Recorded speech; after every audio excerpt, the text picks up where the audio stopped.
Mainini Addy, hewa garai pasi. Ko defamation lawsuit yabva nokupi.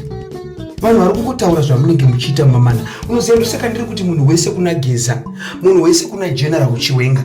Nenyaya yekuti Zimbabwe yekudzvanyirira vanhu yekuti munhu anenge ataura zviri kuitika, makuda kutomubata ngunzu.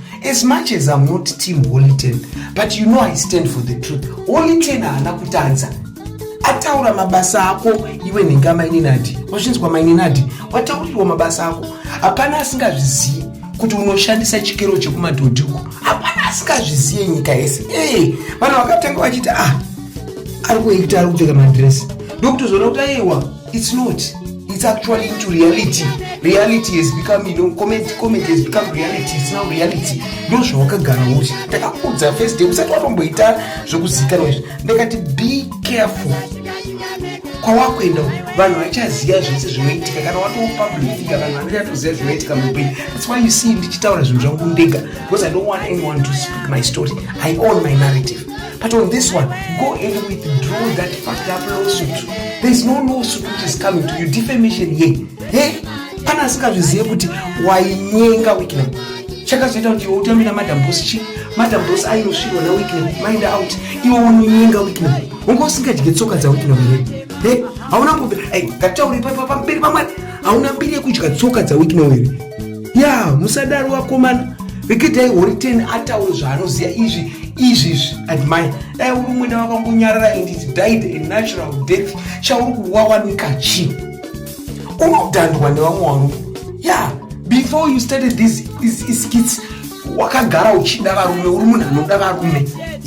Saka hatidi kuti vanhu vazoti nekuti unoda varume wakuda kuti vanhu vazviendere kuchieni uvape vadefamation.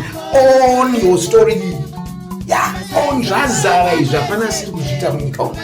Nekuti zvazotaurwa naHolyten wakuda kumupa karosutu kanobatika rosutu kako.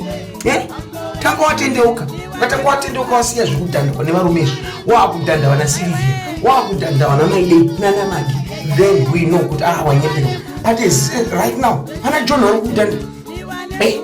Vana Munadei, vana Wickham vari kudhanda.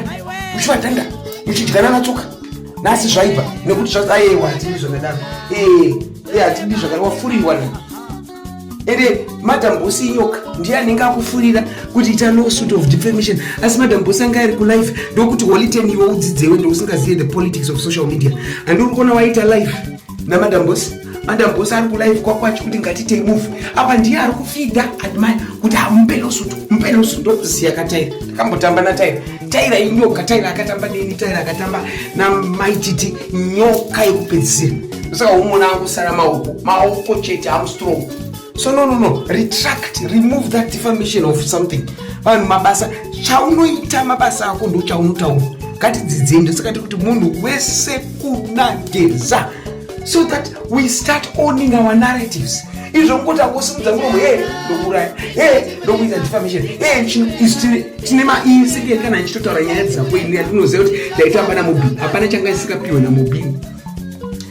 Ese nemanaked pictures ako zvese zvamaidyana naWickham zvakazara, because iCloud yaMobi nefoni yaWickham is the same. Vanoshandisa iCloud imwe chete.